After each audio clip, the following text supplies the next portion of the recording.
उत्तर भारतीय महापौर बसेल इतके नगरसेवक निवडून आणू असं वक्तव्य भाजपचे कृपाशंकर सिंग यांनी केले। मीरा भाईंदरसह 29 महापालिकांमध्ये महायुतीची सत्ता आणू असा विश्वासही सिंग यांनी व्यक्त केला। तर सिंग यांचं हे वक्तव्य मराठी माणसाचा अपमान करणार आहे असा हल्लाबोल शिवसेना उद्धव बाळासाहेब ठाकरे पक्षाचे आमदार सचिन अहिर यांनी केला। शिंदे ठाण्याचे असल्याने त्यांनी भाजपला सन्मान द्यायला पाहिजे होता असं वक्तव्य आमदार संजय केळकर यांनी केले। आम्ही मागितलेल्या जागा आम्हाला दिल्या गेल्या नाहीत असंही केळकर म्हणाले। पक्षाच्या आदेशाने आम्ही युती स्वीकारली, मात्र भाजपमध्ये मोठी नाराजी असंही त्यांनी नमूद केलं। उपमुख्यमंत्री अजित पवार यांचा बीड दौरा अचानक रद्द झालाय। नगर परिषद निवडणुकीनंतर अजित पवार आज पहिल्यांदाच बीड दौऱ्यावर येणार होते, मात्र महापालिका निवडणूक कॅबिनेट बैठकीमुळे दौरा रद्द झाला। त्यामुळे तब्बल 1000 विकास कामांचं भूमिपूजन लांबणीवर पडले। अजित पवारांच्या राष्ट्रवादीकडून आणखी एका गुन्हेगाराला उमेदवारी देण्यात आली। बापू नायर असं त्यांचं नाव आहे। त्यांच्यावर खुनाचा प्रयत्न, जमीन बळकावणं, खंडणी अशा गंभीर स्वरूपाचे गुन्हे दाखल आहेत। खोपोलीतील मंगेश काळोखे घटनेत आमदार महेंद्र थोरवे राजकारण करतायत असा आरोप शिवसेना उद्धव बाळासाहेब ठाकरे पक्षाचे नेते सावंत यांनी केला आहे। हा विरोधक संपवण्याच्या उद्दिष्टाने केल्याचा प्रकार असल्याचं सावंत यांनी म्हटलं।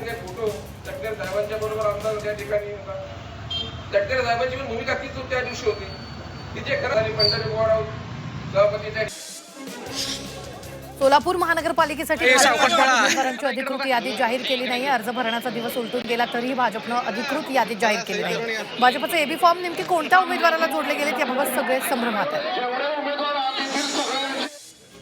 नाशिकमधील प्रभाग क्रमांक 14 मध्ये मुस्लिम आणि मागासवर्गीय मतदारांची संख्या जास्त असल्यानं त्याची दुबई वॉर्ड अशी ओळख आहे। यामध्ये भाजपनं एकही उमेदवाराला उभं केलेलं नाहीये, त्यामुळे भाजप हिंदू कार्ड खेळत असल्याची चर्चा राजकीय वर्तुळात रंगलेली आहे। लातूरमध्ये काँग्रेस आणि भाजपनं बंडखोरी रोखण्यासाठी धाडसी निर्णय घेतलेत। अनेक प्रस्थापित नेत्यांचे तिकीट कापून नव्या आणि युवा चेहऱ्यांना संधी दिली आहे। भाजपनं 70+ अर्ज वाटलेत, मात्र उमेदवारांची अधिकृत यादी अजूनही जाहीर केलेली नाही। परभणीतील पत्रकार प्रवीण चौधरी महानगरपालिका निवडणुकीच्या रिंगणात उतरलेत। प्रवीण चौधरी प्रभाग 9 मधून शिवसेनेच्या तिकिटावर खुल्या प्रवर्गातून लढतायत। पत्रकार चौधरींनी लेखणीच्या माध्यमातून अनेक सामाजिक प्रश्न मांडले। पुणे महापालिकेत तिकीट वाटपात भाजपने यंदा महिला राज राखल्याचं पाहायला मिळते। महिला राखीव व्यतिरिक्त 9 खुल्या जागांवर भाजपनं महिला उमेदवार दिले। निवेदिता एकबोटे, रंजना टिळेकर आणि रेश्मा भोसले ही ठळक नावं सांगता येतील। 2015च्या निवडणुकीत महानगरपालिकेत मोठी मुसंडी मारणाऱ्या एमआयएम पक्षामध्ये यंदा उमेदवारी वाटपावर मोठे राजकीय नाट्य रंगले। एमआयएम पक्षानं 21 माजी नगरसेवकांचं तिकीट यंदा कापलं, त्यामुळे सर्वच माजी नगरसेवकांमध्ये तीव्र नाराजी पसरली। पिंपरी चिंचवडमध्ये आरपीआय आठवले गटाला 5 जागा मिळाल्यात। पहिल्यांदाच भाजपकडून 5 जागा सोडण्यात आल्यात। आरपीआयनं भाजपकडे 128 पैकी 15 जागांची मागणी केली, पण भाजपनं त्यांना 5 जागा दिल्या।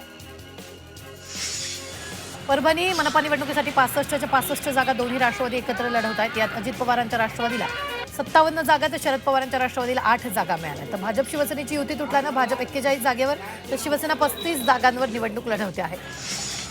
मराठवाड्यात होणाऱ्या महापालिका निवडणुकांमध्ये कुठेही महायुती झाली नसल्याचं स्पष्ट झालंय। संभाजीनगर, परभणी, जालना, नांदेड आणि लातूर या 5ही महापालिकांमध्ये शिवसेना आणि भाजप स्वतंत्रपणे निवडणूक लढवणार आहे। आरटीआयच्या मोफत प्रवेशासाठी मुंबई महापालिका सज्ज झाली आहे। पालकांच्या मदतीसाठी 82 मदत केंद्राची उभारणी केली जाणार आहे। यंदाही सरकारकडून अधिसूचना लवकरच अपेक्षित असून त्याआधी मुंबई महापालिकेच्या शिक्षण विभागानं शहरातील 200हून अधिक खासगी शाळांपाठोपाठ बैठका घेऊन पूर्वतयारी सुरू केली। राज्य निवडणूक आयोगानं निवडणुकीसाठी तब्बल 192 चिन्ह उपलब्ध करून दिली आहेत। यामध्ये नारळ, कलिंगड, द्राक्ष, बिस्किट, केक, पाव, कपाट, ऑटो रिक्षा या चिन्हांचा पर्याय उपलब्ध आहे। अपक्ष उमेदवारांना अर्ज भरताना 3 मुक्त चिन्ह नमूद करणं बंधनकारक आहे। जळगावात स्वराज्य शक्ती सेनेच्या उमेदवाराच्या अर्जाला शिवसेना उद्धव बाळासाहेब ठाकरे पक्षाचा एबी फॉर्म जोडल्याचा प्रकार घडलाय।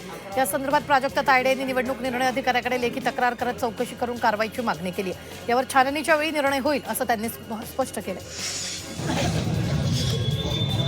सांगलीच्या मिरजेत 2 भावांमध्ये उमेदवारीवरून राष्ट्रवादीत निर्माण झालेला तेढ अखेर सुटलाय। माजी महापौर मैनुद्दीन बागवान आणि माजी नगरसेवक जमील बागवान या दोघांमध्ये उमेदवारीवरून रस्सीखेच सुरू होती। अखेर अजित पवारांच्या मध्यस्थीनं दोघांमधला वाद मिटलेला।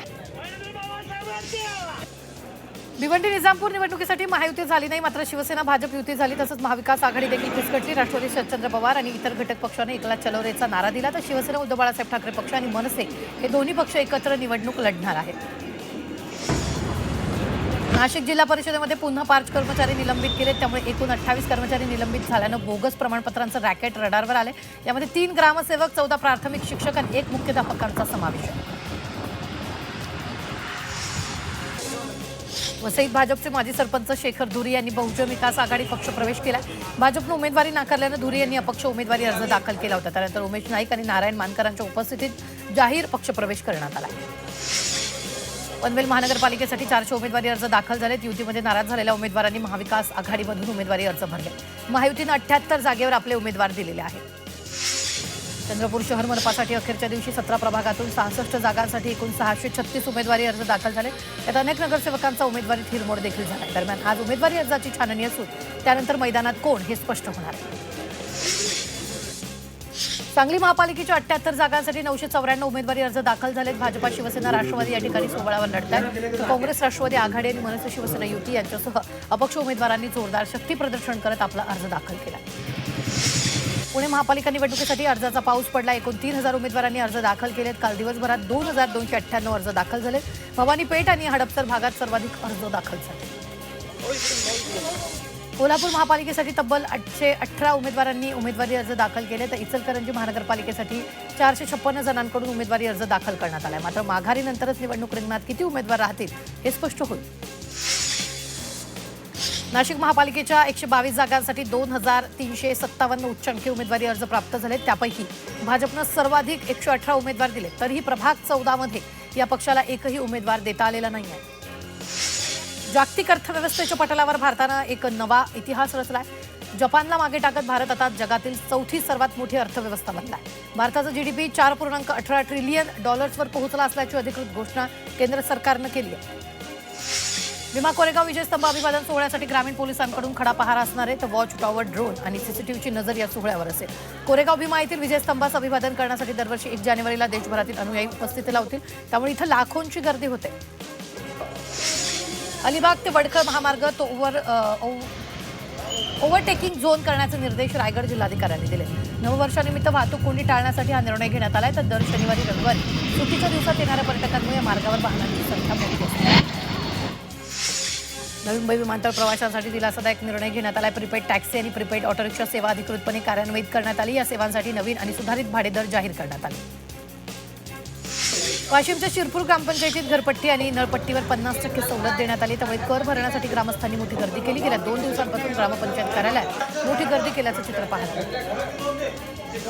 नववर्ष स्वागतासाठी पुण्यात वाहतूक बदल करण्यात आले. कंटोन्मेंट आणि डेक्कन भागात विशेष वाहतूक बदल करण्यात आले. रात्री 12 पर्यंत शहरात जड वाहनांना प्रवेशास मनाई करण्यात आलेली आहे.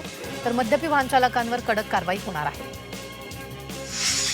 बोईसर ग्रामीण रुग्णालयाच्या उभारणीचा प्रश्न अखेर सुटला. या रुग्णालयासाठी 18,54,43,430 रुपयांच्या निधीला प्रशासकीय मंजुरी मिळाली. यामुळे अनेक वर्षापासून आरोग्य सुविधांअभावी त्रस्त असलेल्यांना मोठा दिलासा मिळाला. रेल्वे प्रवाशांसाठी रेल्वे मंत्रालयानं सवलत योजना आणली. तर रेल्वे ॲपच्या माध्यमातून अनारक्षित तिकीट खरेदी करणाऱ्या प्रवाशांना 3% सूट देण्यात येणार आहे. डिजिटल तिकीट बुकिंगला प्रोत्साहन देण्यासाठी हा निर्णय घेण्यात आला आहे. वीज जोडणी करताना नावातील बदलाच्या अर्जांना स्वयंचलित मंजुरीची सुविधा सुरू झाल्यानं वीज ग्राहकांना दिलासा मिळतोय. 2 महिन्यात 58,000 वीज ग्राहकांनी घरबसल्या नावात बदल केला. वीज कनेक्शन नावात बदल आणि मंजूर भार बदल यासाठी ऑनलाईन सुविधा उपलब्ध आहे. पुण्यातील भोर सासवड मार्गावरील चिवेवाडी घाटात रस्त्याच्या कडेला सुरक्षात्मक जाळ्या बसवण्याचं काम सुरू आहे. जानेवारी 2026 मध्ये होणाऱ्या आंतरराष्ट्रीय Pune grand challenge tour cycle स्पर्धेच्या पार्श्वभूमीवर तर या जाळ्या बसवण्याचं काम सुरू आहे. स्पर्धकांच्या सुरक्षेसाठी संपूर्ण घाटमार्गावर उपाययोजना केल्या जात आहे.